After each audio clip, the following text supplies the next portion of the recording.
This is Jacob from Kinnettic Kreations here. Today we have a 2014 Ranger 570. This is one of the first machines we actually built the kit for. So the kit, they all come with the rear harness. This plugs into both taillights and the connector on the machine. Comes with a horn, of course. We have a front harness. This plugs into our module, whichever one you end up getting. And two front right, two front left lights, and then the horn. Then we have our controller. So our controller or our module, little black box here, there's a circuit board in there that we mold in-house. And it plugs into dash indicators, which I'm pretty sure don't exist on this one. The front harness and the rear harness. And then you can either get the one with the 3 switches, so you have hazard, horn, left, and right. Or you can get this module for our lever. So our lever just plugs in here. And this little clamp to the column. We have a bracket for each different column out there, so I think we're up to like 9 or 10 different brackets. And then the same connectors for the rear and the front, and then your dash indicators. Then you have your option for your front LEDs. We got these big ones. They're 1 1/4 inch round. They have 6 LEDs inside, and they use a 3/4 inch hole. You can get 2 or 3 of these smaller ones. They're 3/4 inches around. Same 3/4 inch hole, and they got 3 LEDs inside, and these are the brightest ones I've found in this style. Some of the other companies use some really dim ones. And then with these, they come with a splitter, so a 2-to-1 or 3-to-1 splitter to plug into our front harness. Or we've got this little smoke light, comes with a pack of screws for it. This has 6 LEDs on it. It's pretty bright and it looks nice on, especially on black. And you also get a side marker. So we always put one set of lights up front, whether it's 3 small round or smoked, or we'll put a big one here on this machine. And then you put one on the side so you can be seen from the side. So for the side, you have the options of 1 big round, 1 small round, or 1 smoked. So this customer elected to go with big round on the front and the side, nice and bright, easy to see, and also a backup light, and we already put a light bar on it. So we're going to work on the backup light kit and this today. These Ranger 570s are actually really simple. These are pretty basic machines. They don't have much for covers. I already popped the seat out of here. Our kit installs, we plug into this connector here, and then this little taillight harness we actually replace with ours. So this comes out and ours will run to both taillights. And it runs up underneath the machine. As you can see, you can get all the way to here without taking any covers off. And I don't know if I'm going to attempt to take that floor piece off. Bolts might break. It's an old farm vehicle, so I might be able to fish it through. On up front, pull these rubber straps off. And it goes. So we'll have the rear harness coming up here. We'll mount the module somewhere. We'll run our cable from our lever out. And then our front harness will follow these headlight harnesses, so we'll just route it along here. We'll put our side and our front. And we'll mount the horn somewhere. Usually pick a bolt that exists already, so let's see. So I don't see one jumping out at me. We'll probably pick something like maybe this if it doesn't hit the cover or something. Here's our backup light module. Plugged it in just to make sure that this old tank had the same CAN protocol, and it appears that Polaris did not change their CAN protocol on anything that's got this connector. We'll use our backup light controller. It's on 4-wheelers, it's on these little 570s, it's on a brand new Ranger North Stars, etc. The only difference is if you got a higher end model, like a Pro R, the Expedition, and Ranger 1500 so far, they just changed the speed of the network, so we have to actually program this slightly different, but plugs in the exact same way. So we'll get a video on that as well. And of course, inside we'll have to do something different because the column's different on this one from the other Polarises I messed with. So that's exciting. All right, let's get to installing the rest of it at least. So for our rear harness, we're going to start at the back of the machine. Our harness replaces the factory one. So you got one that runs to the right side. Should be labeled right taillight. And then we got the one that runs to the left taillight. And this one plugs in the stock connector. So connector's right here. We unplug that. On these, you can actually get to the taillights without taking the back of the machine apart. With a screwdriver, get that one clipped. And then they have all these. They have all these clips here that hold the corrugated tubing in place.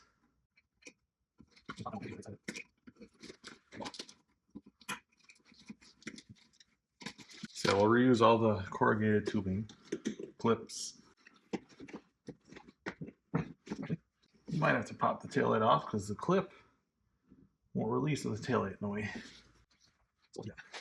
So take these taillights off.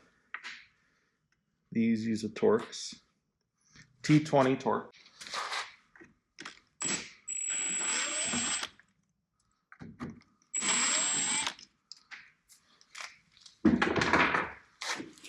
So taillight will pop out.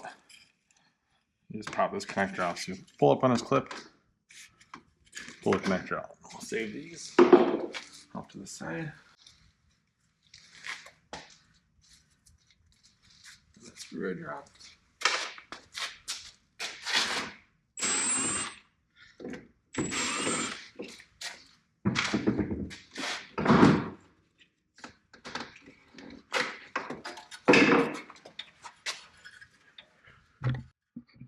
So we got both taillights unplugged. I'll pop these clips open. Better.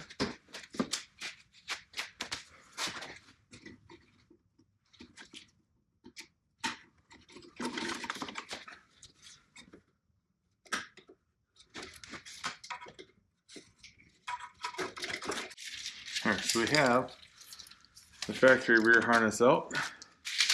And keep that off to the side, save it somewhere if you want. Now we'll install ours the same way that one came out. So through here,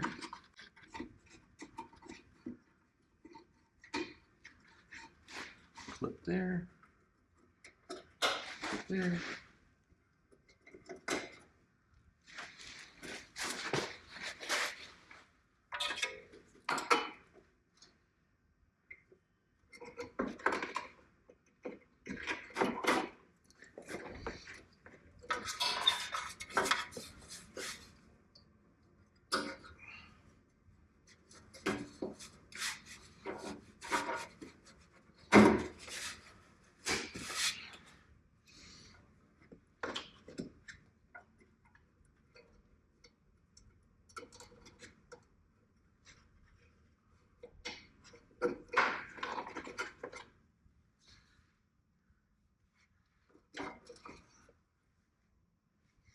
So you have it clipped up.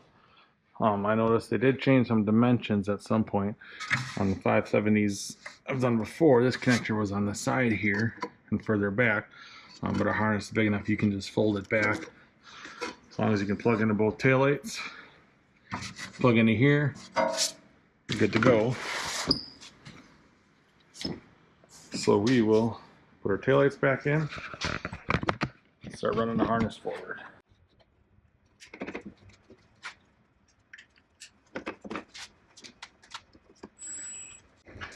Definitely don't want to hammer these bolts down, you'll bust the taillight.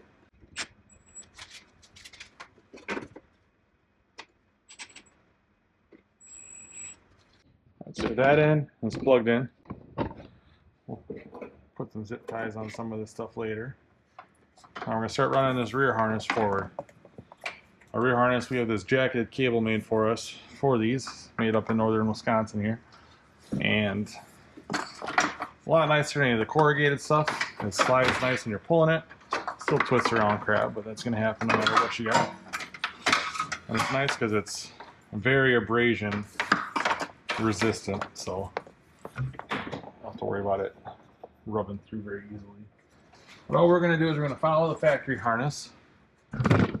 So the factory harness goes here, tucks under here, goes under the seat to the fuse box.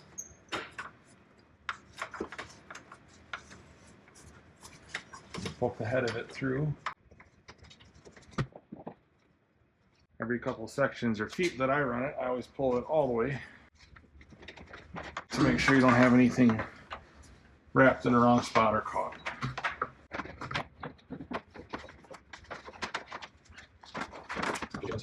This harness runs down here and forward, so we're going to fish it through there. If you have to, you can take this center floor off. Looks like some torque screws. These are torque screws too.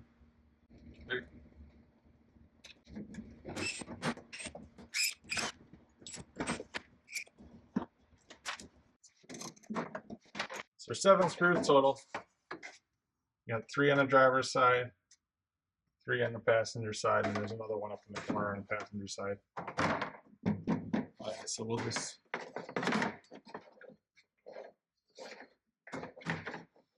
feed this up with the rest of the harness. And when you're in here, definitely want to follow the harness because you don't want that touching your harness. So we're going to follow the factory one, and we'll zip tie it right along it to keep it away from your drive shaft. It's abrasion resistant, but I do believe if you hit your drive shaft, it cause problems. All right, so we tucked it up there. Just take that floor piece out. A lot easier. So we make these single length for the 4-seater and the 2-seater. So what we're going to do, so we make all these rear harnesses just one length for 4-seaters and 2-seaters. So clearly this one's longer because this machine's about 8 feet long, maybe. Little guy probably gets in a lot of tight spots. So what we'll do is we'll mount our module in here. We'll plug this in. We'll pull the excess back, and probably down here where it's nice and wide open, we'll loop it back and forth and zip tie it up nice. So we do that because we don't want to have too many part numbers and stuff to keep in stock. We already have, you know, a rear harness for every Ranger, every General, every Razor, and then we got the Defenders. There's a couple versions of that. Commander, X3, you keep going forever. So instead of having 2 lengths for each, we'll just do 1 length for each. So now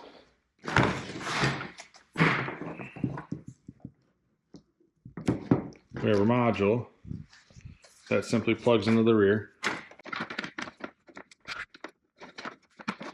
What we'll do is we'll just mount that thing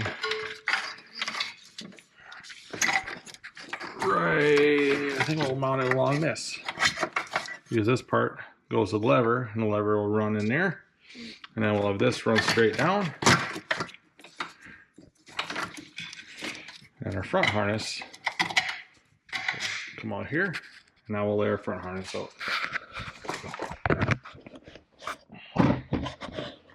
This guy also elected to have us put one of our light bars on. Normally we have these for our backup light kits. It's 21-inch long light bar. It only draws 3 amps, and it's incredibly bright, so we ran a harness to that. We got our fuse here, and we got the wiring for the switch there, and then I'm just ready to hook up this bus bar for the ground, because this one didn't already come like that. So that plugs into there. We got our horn. There it is. A little horn lead that comes out, so you can mount that horn anywhere. We'll worry about that later. We got front left. We got, oops, front right. Now it's as you're sitting in the machine, so don't get it backwards like I just did. And what we'll do is we'll mount our lights. We'll plug them in. Right about here and here. And this will follow this harness, and luckily our lights are long enough where it can reach both locations. So we'll start with mounting our lights. Like I said before, I always recommend having one on the front and one somewhere on the side so you can be seen turning left or right, depending which way you're going. So we're going to put one right here, and we'll put one right here in the front middle here. So when you're going to pick a spot, you can put them anywhere you want. The only thing is you have to drill a hole through to put your light, so you want to make sure on the back side there's nothing. Because like, if you want to put it here, that won't work very easily because you got all this crap in the lane. And you could put it through there, but pick a spot that you can check and see there's nothing behind it. So right here would work if you really wanted to. But like up here, this is all wide open. Down here, this is all wide open. This machine's pretty nice for that. But some models where you pick, there's only one spot you can go because they got bracing, they got headlight brackets, all that stuff. So when drilling your holes for lights, we like using this 3/4 inch step bit. Seems to make pretty clean holes in the plastic. And you can stop where you want. Since the big lights and the round lights all have a 3/4 inch hole, you just run that thing through as long as there's nothing behind it. These, you can do 3/4 because that's 3/4 wide, but I like to go 5/8. This fits through, and you have a little wiggle room to move this up and down. We're going with these lights today. So there's a little body line here. We're going to go below that. Split the difference here.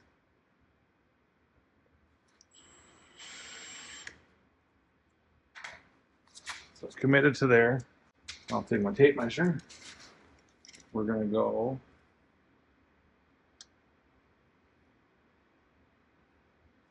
measure up 2 inches on the dot, and then we'll go this is up and down. We'll just go from this corner up just over 9. We'll mark that on the other side.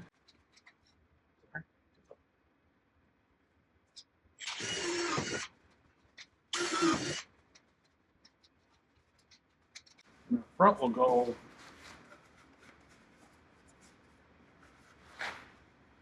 right in this area, straight across.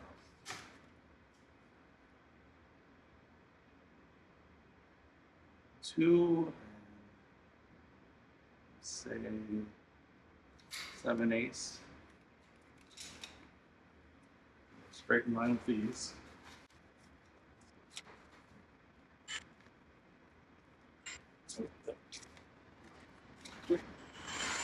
Double check behind. I want to punch a hole in a radiator or wire harness or something else.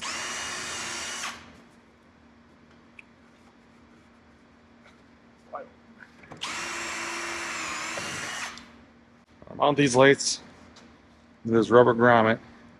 Let's pull it off the stick or whatever you want to call it. Connector through, grommet, lights.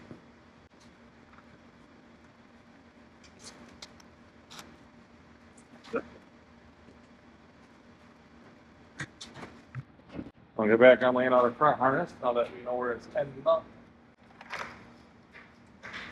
Let's go. Front left. Let's reach there. Down here.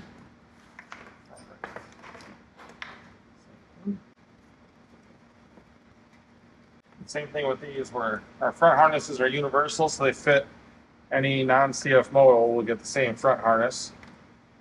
So sometimes you'll come out the middle and split, so it needs to be even. Sometimes you'll run on the left, sometimes you run on the right. Sometimes it'll go down here and it'll run over here. So we just make them all universal. So we make them a couple hundred at a time. So start at the farthest away light. Start from zip tying it back.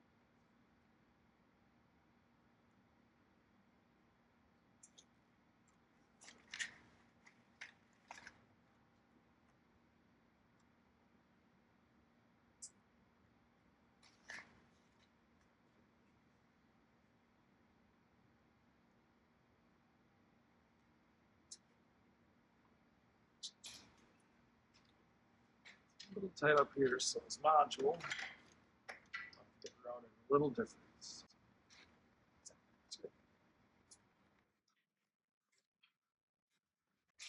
I don't want this one to drop down from gravity.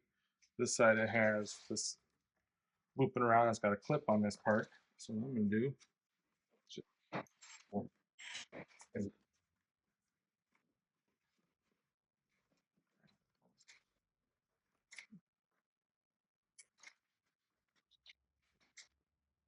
use this clip that they already have there.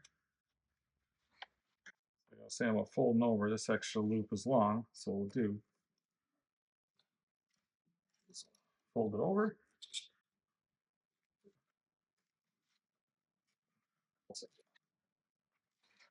See, all zip tied nice. Well, all right, so we got the front harness in here. Here's the side marker. Harness follows the factory one. This goes down here. Put a zip tie around that quick. Follows the factory one, goes over here. Here's where we added a zip tie. Down there in our bracket. And here's our loop over. Use the factory clip. This is here, so we'll run this with the factory one. Hook this up here, so this module can just sit right there. All we got left is the horn. We can plug the module in, and we gotta figure out the lever because this machine doesn't have a tilt column, and all of our levers we have for the Polaris, that's not an Expedition or a Ranger 1500, had a tilt column. So we'll have to do something that'll work on this thing. You open up your horn, got a bunch of extra crap in it. You don't need to ground the horn to anything. This could bolt the plastic if you want. Just gotta find a spot. Here we go, perfect. This one has a winch, so the winch contactor bolt will be a perfect spot to hold the horn. It'll be centered, won't hit anything. This won't vibrate against something. So put that there, plug in the horn, and this part will be all done. So plugging in the horn, we got these two spades. Does not matter which way they go. This horn doesn't have polarity. What you don't want to do is get this in there next to the spade, because you'll never have it honk, or it might be intermittent if you're lucky. You want to make sure it's on the metal spade and won't come off.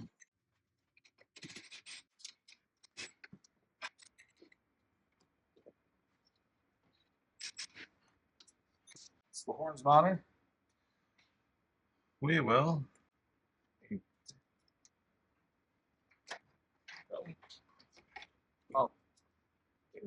we're going to follow this blue cable for the winch.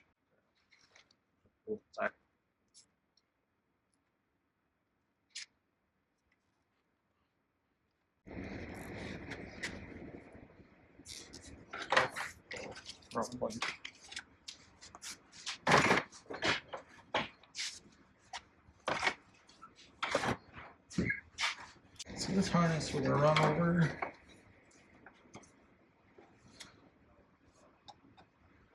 and down.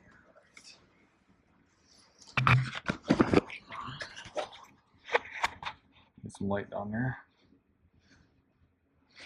All right. So you can see our gray connector here. And then the harness goes straight down. What you want to avoid is that steering column. You definitely don't want that steering joint. And then down below, you'll want to avoid that drive shaft. So we're going to follow this harness down, and then we'll zip tie all this extra cable up down here. So if you look closely, you can see this tape section of harness, and then that blue lock for whatever, that's a Metro Pack connector. We'll follow that down with that cable. Alright, so we're going to run this down. These winch cables are right here, that's perfect.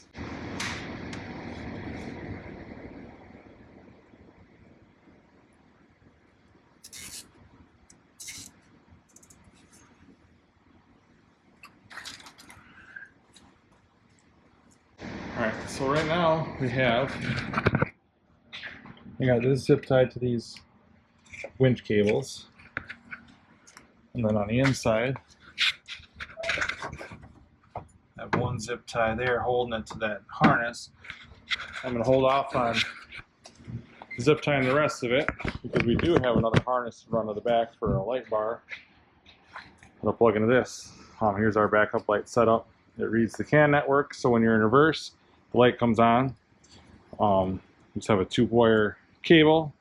Got a couple different lengths. I think we got like 6, 12, and 15-foot cables or something like that. Now we got a switch too, so you can actually turn the switch on and override it. So your light bar is a work light as well. Anyways, I'm just not going to run the cable to the back right now because we need to run another one following the same exact route going up behind the seat somehow. So right now it's pretty much done except for the lever. We're going to try this out, make sure everything's good to go.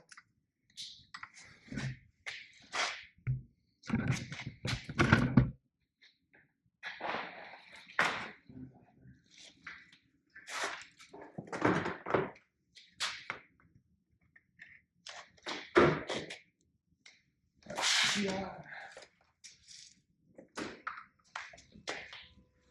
Alright, so our lights light up. We like to use them as running lights. So you can see how bright they are. I hate when companies sell kits and their lights aren't bright. These are pricey little guys, but you can actually see them with the headlights on. Sometimes you're coming up on a UTV and you don't know it's turning because the blinkers are not very bright. Of course, in back, you have the running lights for the taillights. So, left, and you can see that we use the taillight. So you can easily be seen. Especially in a little one like this, you do not want to get smacked by a car. I don't care if it's a little Dodge Neon like we worked on here, like that red one, or the 20 behind the other shop, or you hit by a truck, this thing's gonna lose. Then we have horn, and you got your flashers, hazards, whatever you want to call them. And last, make sure I get the taillights. I forgot one model, and everybody let me know. Alright, so I have left on. So you can see you got left on, brakes. So it's like a car where the blinker overrides the brakes. And then we do have a self-canceling timer, so if you forget, you won't drive around town with your blinker on like old ladies. I guess that's not nice to old ladies, but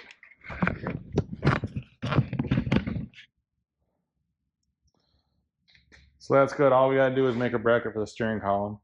I'll go whip something up and show you how we're gonna mount that, and then I'll have to draw it up in CAD and have 50 or 100 of them cut out and bent and powder coated so that way you can support this. There we go.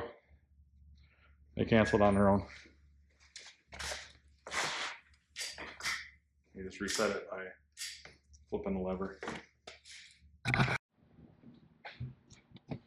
Alright, so customer requested a light on the back of this machine that comes on in reverse, and you can turn on with a switch. I totally forgot to start recording when I started doing this, but we just mounted one of our light bars. A couple holes drilled. What I did was when I install stuff, I like to take the connectors off, so the hole has to be smaller for the cable going through.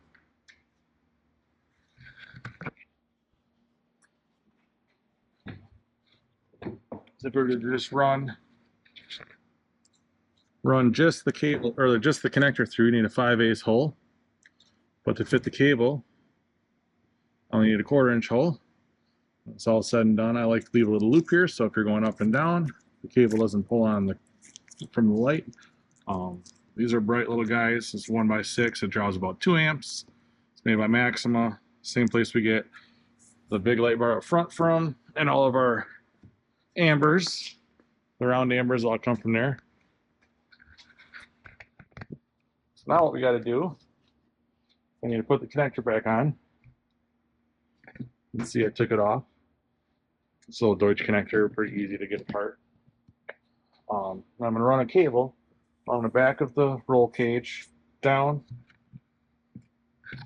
Go down here. We'll follow the factory harness, and then we'll zip tie up. Here's our harness for our turn signal setup we just put in on this machine. So we'll zip tie all that together underneath the hood. And then this plugs in. This will plug into our cable. This plugs into a switch. We'll mount the switch. And this plugs in here. The hardest part is always running the cable to the light and mounting the light. The rest of it plugs right in. So I get to the cable. So our backup light kits, obviously they come with the appropriate module. This is a 2014 Ranger 570. And this exact same module works on the Sportsmans, the Rangers, the Generals, the Razors, anything that has this connector on it. And there's a slight difference in what I call the high-end models, the Razor Pro R, the Expedition, and Ranger 1500. We have to program this board differently because the CAN network is faster. So otherwise, this module works on all of them. But it comes with a module, it comes with your choice of light bars. We got the 1x6, and we got this 21-inch light bar we put on the front of this one. It'll come with a switch. This is backup lights, so you can turn them on even with the key off for a work light in the back. It'll come with a different harness for the switch. This one can be really short because the module's right there, and the switch will be in there. So that one's usually on the four-wheelers or anything that's got the module up in the dash. And then we got cables that run to the back. I'm using a 15-footer on here because it has to go up and around the back of the bed or the back of the cab. If you mount it in the back of the bed, you can get by with one of our 10 or 12-foot cables, I think, but the longer the better at the end of the day. So this end plugs into the light bar. This end plugs in the module. When you're running it, I always like to plug one end in to make sure you don't accidentally flip-flop them, because that'll make you a little irritated when you're all done and it doesn't plug in. So we're here now. I gotta go get the connector, hook it up, start routing it. So we're gonna put the connector back on. On these light bars, they use Euro colors or house colors, or whatever you want to call them. So black is actually power, white is ground. Every time I pin one of these connectors, I make sure that pin 1 is power, pin 2 is ground, so it's universal for all of our light bars, our amber lights, everything. Makes it easy on assemblers and whatnot. So route this back here. And we will see if we can get this around. So I think I'm going to pop this one apart to get this. What I want to do, I want to follow the back of this roll cage and have it come down in this pocket back here behind everything. But I got to get the connector over this corner. There's just not enough room in here to easily do it with the connector on. Well, I'm going to pop it off. I'll show you how to do that. Tools you'll need will be needle nose, small screwdriver. So this orange piece is a wedge lock.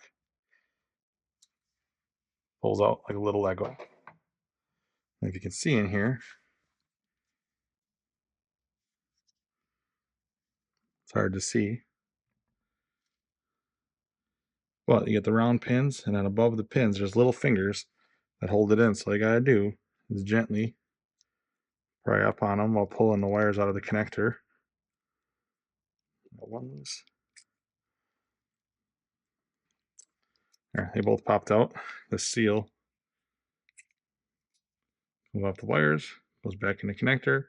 That thing does not matter how it goes in there. Now we'll run this harness. I'll probably leave this off till the end because who knows if I want to tuck it somewhere tight again. Tuck this in the corner. Yep, here's another spot that having the connector off is useful. There's some bolts here on the cab.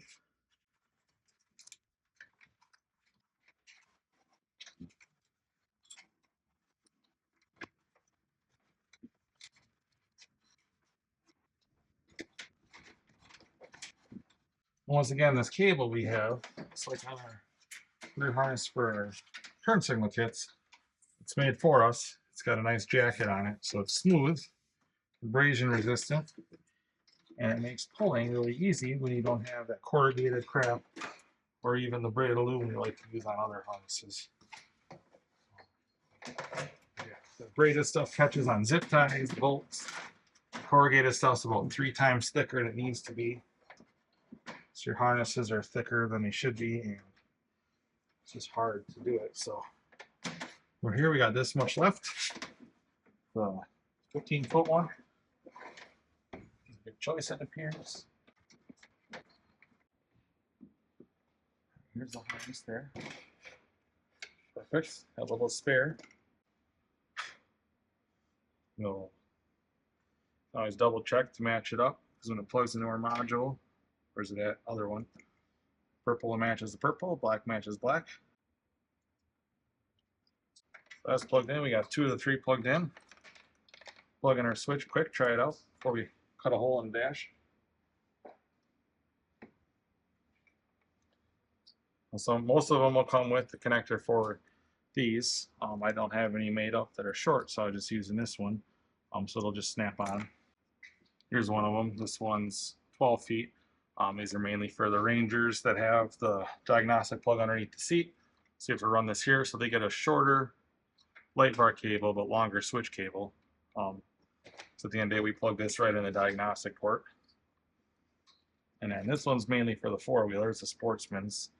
This sits underneath the hood, and the steering column goes up on the handlebars, or right in the middle of the dash, whatever. So 7 is black, 2 is red, 3 is orange.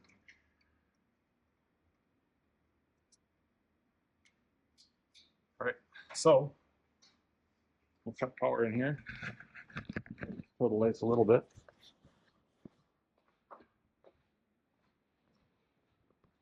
The key is off. We have switch,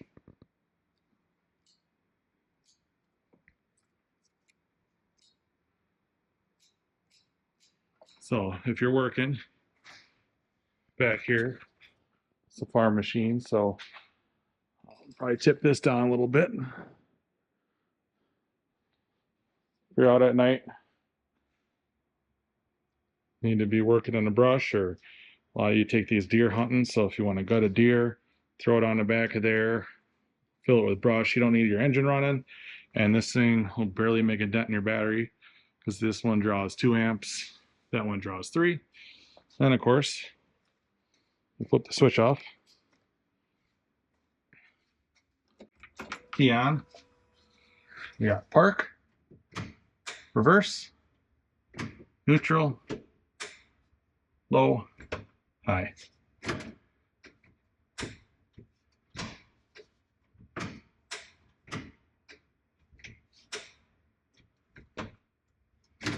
So you can see, comes on automatically in reverse. So when you're backing up, you can see what you're doing. So what we'll do here, let's finalize the install of both kits. We got 2 cables on here. The zip tie, you do not want your cable against the shaft or the U-joint as abrasion resistance as they are. I think that'll win. I don't care who you are, but we got, here's the one for the backup lights. We ran it along here under the battery.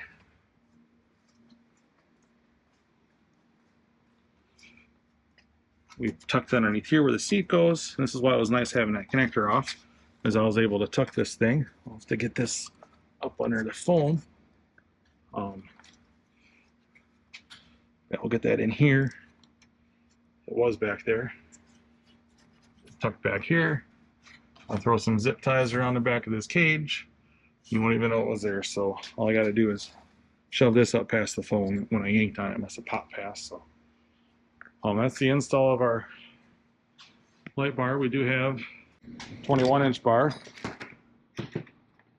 Plugs in the same way. We use this connector on any sort of light that draws less than, well, rated for 7.5 amps. So anything 5 or less, I definitely use it on. So you can mount this back here too. These swivel, so you can mount it however you want. Like this one, we have it just 2 bolts going through. You chop them down so they don't catch on tree branches or whatnot. Yeah, that one's super bright. There's our amber for our turn signal. I haven't mounted this switch yet either, but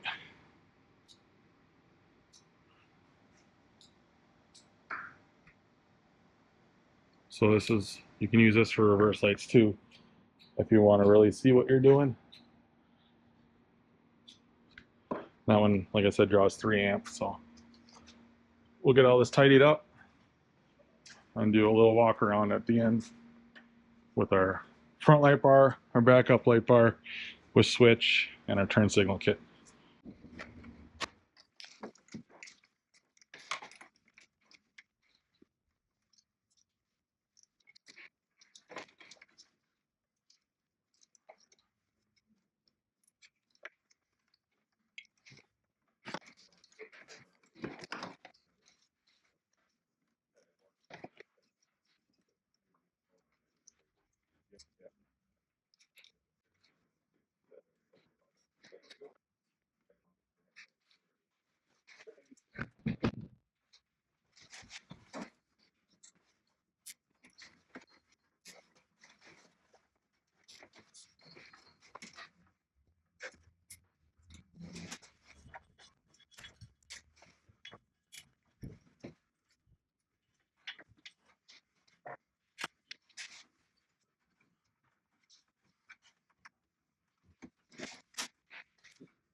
There, we have all our cables secured.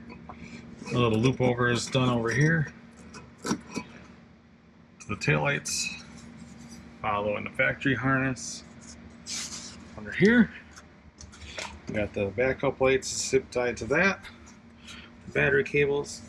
Here's where we did our fold over for all of our excess cable for both harnesses. Both harnesses are zip tied to the factory one far away from the drive shaft.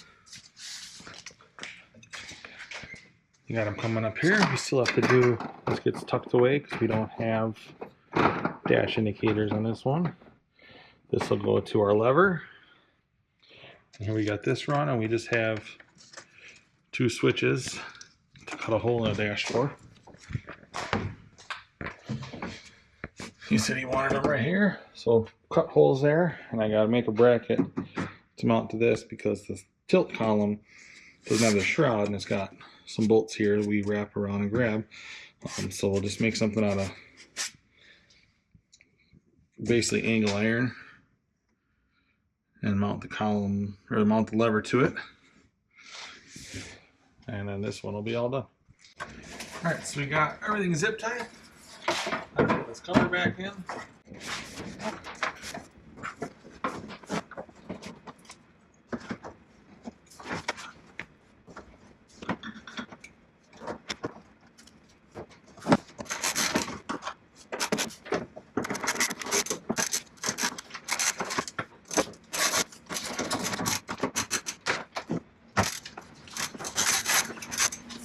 Alright, those are in.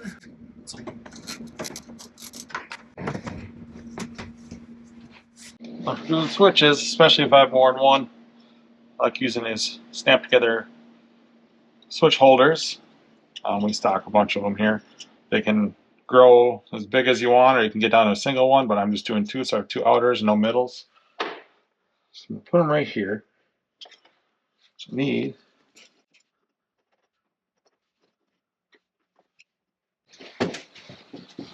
got my outline traced. Nice thing about these is you got a nice wide lip, so a little wiggle room. Just cutting switches, plastic dashes. Gotta be one of the worst things to do on the planet. Probably not.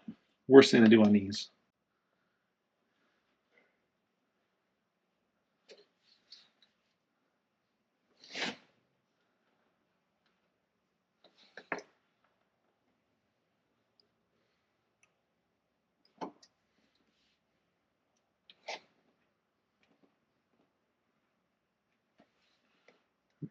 A path made to the knife.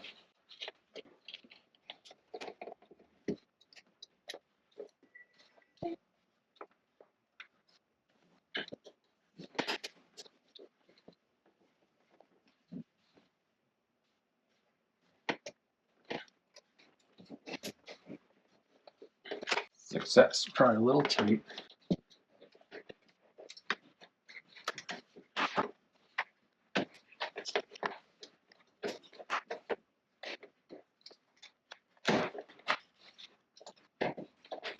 Beautiful.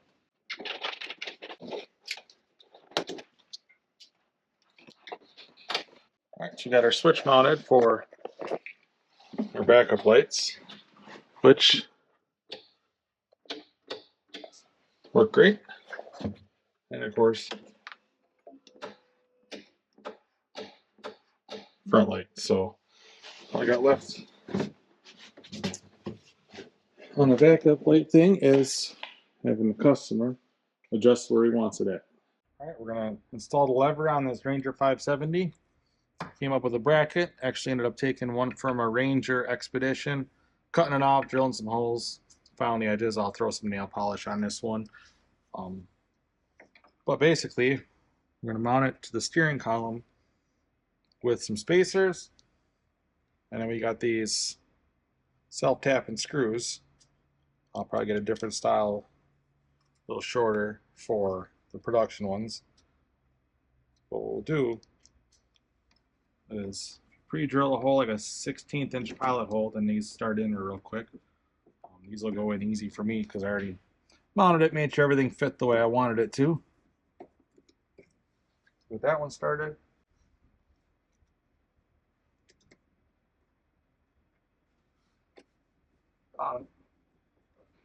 Screws grip real well to the plastic. Now that that's mounted, you have to get this under the hood.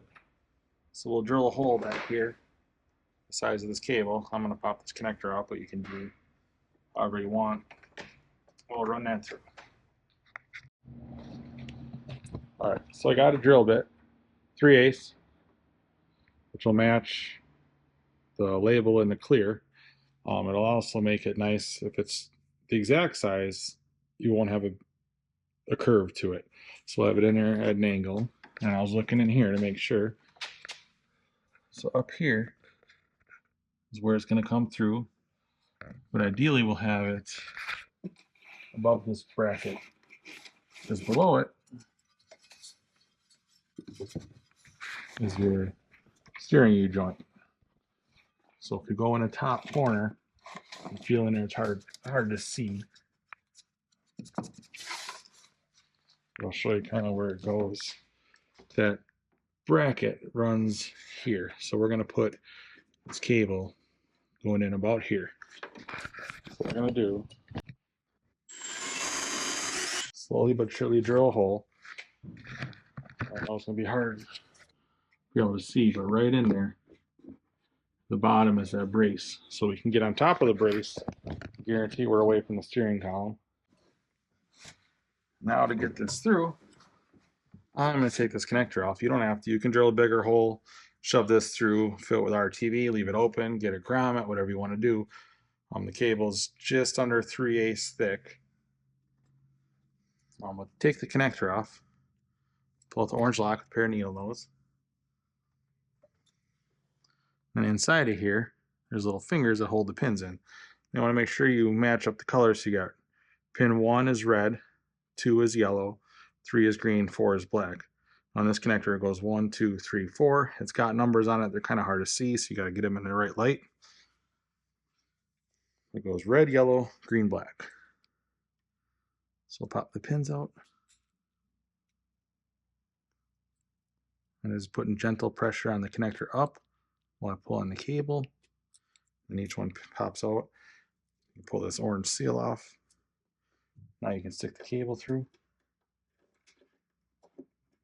It just fits over that clear. Now we'll go up here, and it's above this bracket where I wanted it. So that's what I wanted, was I wanted to come in above this bracket so it cannot. All right, so now we got it in there. It's above that bracket. We'll pull the rest of the cable through. And it goes, whoops, don't forget to put your seal back in. And it went red, yellow, green, black. So I'll put them all in at once. You can do one at a time, however you want to do it. You just wiggle them and you'll hear the satisfying clicks. So all 4 go in there.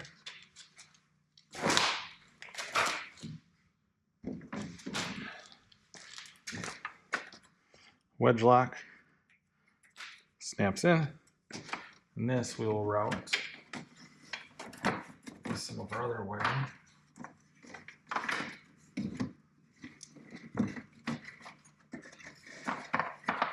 Plug into our module where it says 2 lever.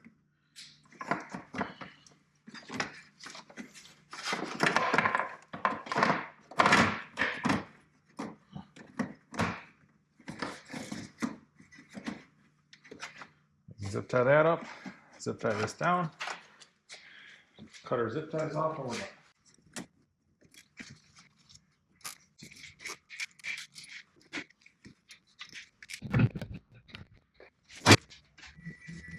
All right, let's bring your 570 all buttoned up. We have our backup light you can turn on with the key off. Got the current signals.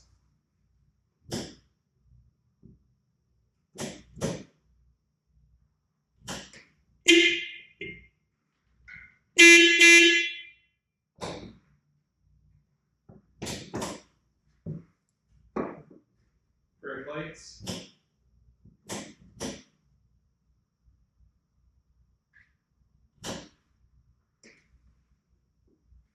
We got auto reverse.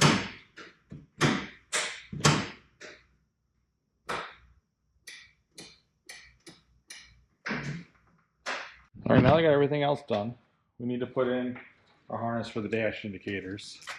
Forgot to show this at the beginning of the video, mainly because I didn't think this thing had them, but it does.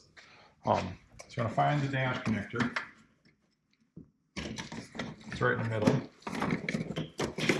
And remove it. You got to push in, squeeze real tight on this guy, because it's kind of a weak lever, and then pop it out. So what we need to do here, you pop this open. It's got little clips on the corner, so that's open. I'm gonna use a little screwdriver.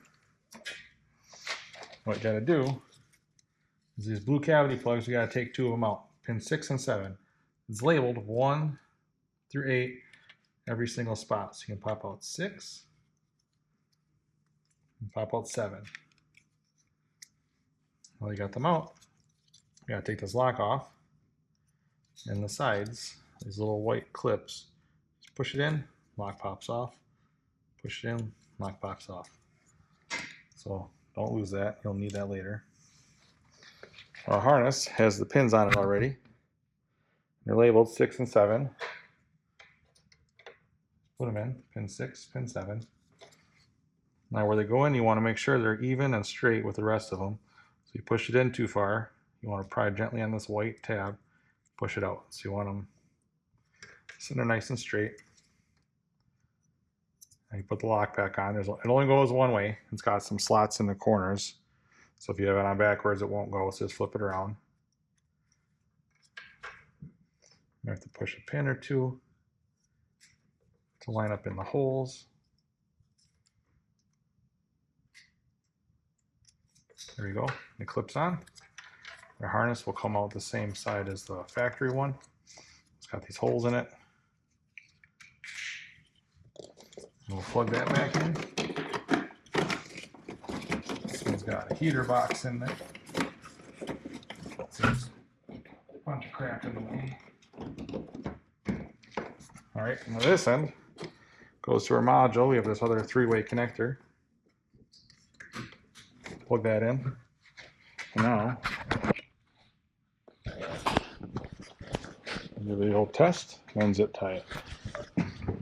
These older ones, it's got the dual arrows.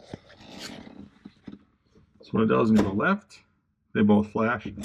When you go right, they both flash. Now, a lot of people say you need diodes or you'll backfeed, but we got left, right. So the diode protection for backfeeding is actually built into this, so you don't have to worry about splitting them. Then all we gotta do now is just zip tie this all up, and this one's completely done.